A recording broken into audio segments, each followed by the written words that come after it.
الحمد لله الذي هدانا لهذا وما كنا لنهتدي لولا أن هدانا الله وأشهد أن لا إله إلا الله وأشهد أن محمدا عبده ورسوله أما بعد فأعوذ بالله من الشيطان الرجيم بسم الله الرحمن الرحيم سبحانك لا علم لنا إلا ما علمتنا إنك أنت العليم الحكيم صدق اللہ العظیم۔ میرے محترم، آج کل ہمارے گھروں میں کام کرنے والیاں مرد و عورتیں آتے ہیں یا مانگنے والے آتے ہیں، وہ ہم سے برتن لیتے ہیں پینے کو کہ ہمیں پانی پلاؤ، ہمیں چائے پلاؤ۔ تو مسلمان وہ نہیں ہوتے، عیسائی مذہب کے ہیں یا کسی اور مذہب کے ہیں، تو وہ پھر اس برتن کو منہ لگانا، بغیر دھوئے اس کا استعمال کرنا، کیا یہ جائز ہے یا نہیں؟ اس بارے میں پوری وضاحت کے ساتھ چند منٹ آپ میری طرف توجہ فرمائیں اور اس چیز کو آگے تک پہنچاؤ۔ پہلی بات تو یہ ہے کہ یہ سمجھ لو کہ جھوٹا کھانا یا جھوٹا پینا، یعنی کسی نے کھایا پیا، کسی غیر مسلمان نے، اس کا جھوٹا کھایا پیا جا سکتا ہے یا نہیں؟ اس کی 4 قسمیں ہیں۔ نمبر 1 پاک، نمبر 2 نجس، نمبر 3 مکروہ، نمبر 4 مشکوک۔ یہ 4 قسم کے ہیں کھانا ہو یا پینا ہو، جھوٹا استعمال کرنا، جس کا بچا ہوا ہے اس کا استعمال کرنا، اس کی 4 قسمیں میں نے بیان کر دی۔ نمبر 1 پاک، تمام انسانوں کا جھوٹا پاک ہے، خواہ وہ مسلمان ہو یا وہ کافر ہو، یا وہ پاکی کی حالت میں ہے یا ناپاکی جنبی کی حالت میں ہو، خواہ وہ مرد ہے یا عورت ہے، تمام انسانوں کا جھوٹا پاک۔ اسی طرح تمام حلال جانوروں کا، جس کا گوشت کھایا جاتا ہے، جو حلال جانور ہے نا، جس کا گوشت کھایا جاتا ہے، ان جانوروں نے ہمارے کھانے پینے میں منہ مار دیا تو وہ بھی پاک ہے، بات سمجھ۔ اسی طرح گھوڑے کا جھوٹا بھی پاک ہے، گھوڑا پاک ہے لیکن اس کو مکروہ کرا دیا گیا ہے کراہت کے ساتھ، حرام نہیں ہے، تو گھوڑے کا جھوٹا بھی پاک ہے۔ نمبر 2 نجس، ناپاک۔ 2 انسانوں کا جھوٹا نجس اور ناپاک ہے، خواہ وہ مسلمان ہو یا غیر مسلمان ہو، جبکہ جس کو الٹی آئی ہو، جس کو قے بھی کہتے ہیں، اس کا منہ ناپاک ہو جاتا ہے، وہ برتن کو منہ لگاتا ہے، وہ برتن بھی ناپاک، پانی بھی ناپاک، اس کا پینا بھی ناپاک، اس کا جھوٹا پینا بھی ناپاک۔ بات سمجھ میں آئی؟ جس کو الٹی آ جائے، قے آ جائے، تو اس نے برتن کو منہ لگا کر پانی پیا، اس کا جھوٹا وہ بھی ناپاک، برتن بھی ناپاک، اس کا پینا بھی ناپاک۔ اسی طرح دوسرا انسان جس نے شراب پی ہو، شراب پینے کے بعد فوراً اس نے پینے والے برتن پر منہ لگایا، پیا، وہ برتن بھی ناجائز اور حرام، نجس، اور اس کا پینا بھی نجس، حرام، اور اس کا جھوٹا دوسرے کا پینا بھی حرام۔ یہ 2 انسان ہیں، خواہ وہ مسلمان ہو یا کافر ہو، جس کو الٹی آ جائے یا شراب پی، فوراً برتن کو منہ لگایا، وہ نجس اور حرام ہے۔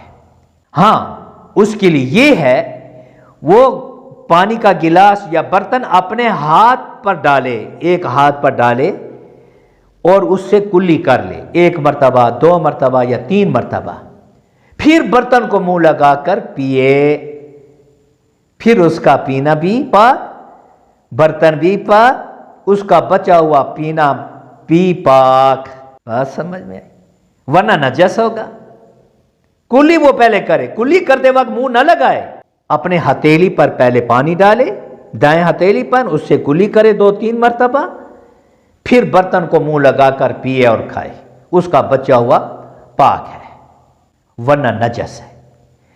اسی طرح جتنے بھی حرام جانور ہیں جنہوں نے ہمارے برتن کے اندر منہ مار ڈالا، جیسے کتا ہے، خنزیر ہے، بات سمجھ میں آئی، یا ریچھ ہے، جتنے بھی حرام جانور ہیں ان کا بھی ناپاک ہے، یہ نجس۔ نمبر 3 مکروہ۔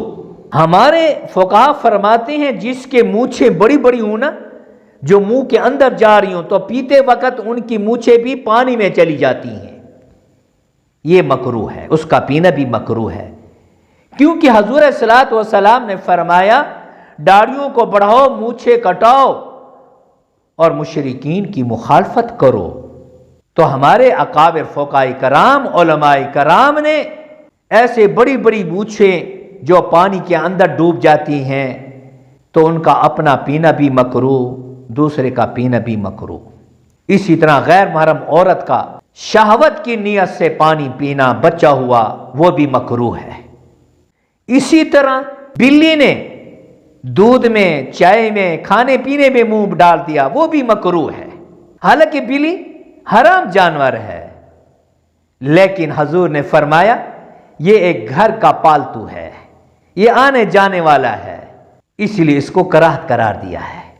حضرت امام شافعی رحمہ اللہ علیہ، امام مالک رحمہ اللہ علیہ، امام احمد رحمہ اللہ علیہ اور اس کے بلی کے جوٹے کو بالکل مطلقاً پاک قرار دیتے ہیں۔ ہمارے احناف امام ابو حنیفہ رحمہ اللہ اس کو مکروہ قرار دیتے ہیں، لیکن امام ابو حنیفہ رحمہ اللہ تعالی کے 2 قول ہیں، ایک قول پاکی کا بھی ہے اور ایک ناپاکی کا بھی ہے۔ پاکی کا مکروہ کے لحاظ سے تنزیہ ہے، مکروہ تحریمی نہیں ہے، اس لیے اس میں گنجائش ہے۔ اگر کسی کے کھانے پینے میں، دودھ میں بلی نے منہ مار دیا ہے، بالکل کھا پی سکتے ہو، اس میں کوئی حرج نہیں ہے۔ ایک دن حضرت اماں عائشہ رضی اللہ تعالی عنہا ام المومنین نماز میں تھی، ایک لڑکی حلوہ لے کر آئی ہے، آپ ساتھ کھڑی ہو گئی، اماں عائشہ نے اشارہ دے دیا، رکھ دو نا، کیوں کھڑی ہو، اشارتاً کہہ دیا۔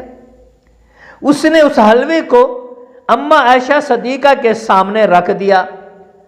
حضرت عائشہ رضی اللہ تعالی عنہا نماز میں تھی، اسی نماز کے دوران بلی صاحبہ آ گئی، بلی نے آ کر حلوہ کھانا شروع کر دیا، اماں عائشہ دیکھتی رہی۔ خیر حضرت عائشہ رضی اللہ تعالی عنہا نے اپنی نماز کو مکمل کیا، سلام پھیرنے کے بعد اماں عائشہ نے اس جگہ سے حلوہ کھایا جس جگہ سے بلی صاحبہ نے کھایا تھا، اور فرماتے تھے کہ حضور علیہ الصلوۃ والسلام نے فرمایا بلی کا جوٹا پاک ہے، تو اسی لیے ہمارے احناف اس کو مکروہ تنزیہ کہتے ہیں، بعض اس کو پاک بھی کہتے ہیں، تو معلوم ہوا کہ گنجائش ہے۔ باقی ائمہ ثلاثہ اس کو مطلقاً پاک کہتے ہیں، یہ گھر کا جانور ہے بھائی۔ ہاں روایات نجس کی بھی آئی ہیں، وہ اپنی جگہ پر ہیں، وہ بھی صحیح ہیں، جو ان پر عمل کرے وہ بھی فابیہ، جو ان احناف پر یا ہمارے ائمہ ثلاثہ پر عمل کرے یہ بھی ٹھیک ہے بھائی، اس میں جھگڑے کی ضرورت بھی نہیں ہے بھائی، وہ سمجھ میں۔ تو بلی کا جوٹا پاک ہے، کوئی نجس نہیں۔ اسی طریقے سے ہاں یہ یاد رکھیں، اگر بلی نے چوہا کھایا، چوہا کھانے کے بعد فوراً برتن میں منہ ڈالا تو وہ حرام ہے، کیونکہ اس نے ناپاک کھایا، اب اس نے برتن میں منہ مار دیا، ہاں بھائی اب اس کو مت استعمال کرو، اس کو پلٹ دو کسی خاص پاک صاف جگہ پر۔ اگر وہ بلی چوہے نہیں کھاتی، پاک صاف کھاتی ہے، گھر کا پالتو ہے، تو کھانے پینے میں آ جائے تو کوئی حرج نہیں۔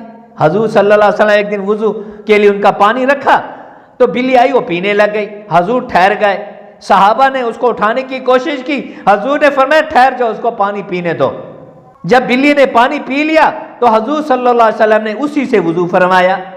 اسی طرح ایک روایت اور بھی ہے، ایک صحابیہ نے اپنے سسر کو وضو فرما رہے تھے، وہ بھی صحابی تھے، غالباً حضرت قبشہ رضی اللہ تعالی عنہ تھی، اب وضو کروا رہے تھے اپنے سسر کو، حضرت قتادہ رضی اللہ تعالیٰ عنہ تھے، پتہ نہیں کون تھے، واللہ عالم، اللہ معاف فرمائے، تو وضو کے دوران بلی آ گئی۔ حضرت کبشہ رضی اللہ تعالیٰ عنہ کے سسر صاحب نے اس پانی کو آگے کر دیا، تو وہ حیران ہو کر دیکھنے لگی۔ حضرت نے فرمایا کیوں مجھ کو حیران ہو کر دیکھ رہی ہو؟ تو اس نے کہا کہ میں کیوں نہ حیران ہوں کہ وضو کا پانی ہے، وضو کرنے کے دوران بلی آ گئی، آپ اس کو پلانا شروع کر دیے۔ فرمایا کوئی حرج نہیں، حضور علیہ السلام نے بھی ایک دن ایسا ہی فرمایا تھا کہ حضور وضو فرمانے لگے، بلی آ گئی، ان کو پانی پلایا، اسی سے وضو بھی کیا۔ تو معلوم ہوا کہ بلی کا جوٹا بھی جائز ہے، درست ہے، اگرچہ مکروہ تنزیہ ہے، نہ ہونے کے برابر گنجائش ہے۔ اسی طرح گھر کے سانپ، بچھو، چوہا، ہاں بھائی، یا جو پرندے ہیں، ہاں بھائی، خواہ وہ چیڑ پاڑ والے حرام پرندے کیوں نہ ہوں، اگر انہوں نے بھی منہ مار دیا کھانے پینے میں، پھر بھی وہ کیا ہے بھائی؟ مکروہ ہے، مطلقاً نجس نہیں ہے اور مطلقاً حلال بھی نہیں ہے۔ بات سمجھ میں آئی بھائی؟ یہ کتنے قسمیں ہو گئی؟ 3۔ نمبر 4، گدھا اور خچر، اس کے جوٹے میں اختلاف ہے اور اختلاف رحمت ہے۔ ہمارے احناف مشکوک کا فتویٰ دیتے ہیں، اس کا پانی استعمال کرنا مشکوک ہے۔ کیوں؟ اس لیے جب نبی صلی اللہ علیہ وسلم دنیا سے رخصت ہوئے تھے نا، تو صحابہ کرام نے پیچھے 3 مدرسے بن گئے تھے ابتدا میں، مکہ مکرمہ، مدینہ منورہ اور کوفہ۔ مکہ مکرمہ میں حضرت عبداللہ بن عمر تھے اس مدرسے کے محتمم، اور مدینہ میں حضرت عبداللہ بن عباس تھے، کوفہ میں حضرت عبداللہ بن مسعود تھے رضی اللہ عنہم اجمعین۔ یہ 3 مدرسے تھے، تینوں مدرسوں کے یہ تینوں حضرات مدیر اعلیٰ تھے۔ مکہ میں عبداللہ بن عمر، ان کا فتویٰ ہے کہ گدھے خچر کا جوٹا ناپاک ہے۔ مدینہ میں عبداللہ بن عباس کا فتویٰ ہے کہ خچر اور گدھے کا جوٹا پاک ہے۔ کوفہ میں حضرت عبداللہ بن مسعود، ان کا فتویٰ ہے مشکوک ہے۔ درمیان میں آ گئے، ہمارے احناف درمیان میں آ گئے۔ اب صحابہ کا اختلاف ہے، اختلاف رحمت، بڑے بڑے عظیم صحابہ کرام، جس پر آپ عمل کریں آسان ہے۔ ہمارے احناف اس کو مشکوک قرار دیا۔ اگر کوئی اور پانی پینے کا نہیں ہے تو پی سکتے ہو، اگر کوئی اور پانی ہے تو پھر ہاں بھی مشکوک پانی کو چھوڑ دو، جو پاک ہے جس میں شک نہیں اس کو استعمال کرے۔ اسی طرح وضو کا پانی نہیں ہے، گدھے اور خچر نے منہ مار دیا تو اس سے وضو بھی کریں اور تیمم بھی کریں، خواہ پہلے تیمم کریں بعد میں وضو کریں، یا پہلے وضو کریں بعد میں تیمم کریں۔ یہ ہمارے احناف کا فتویٰ ہے۔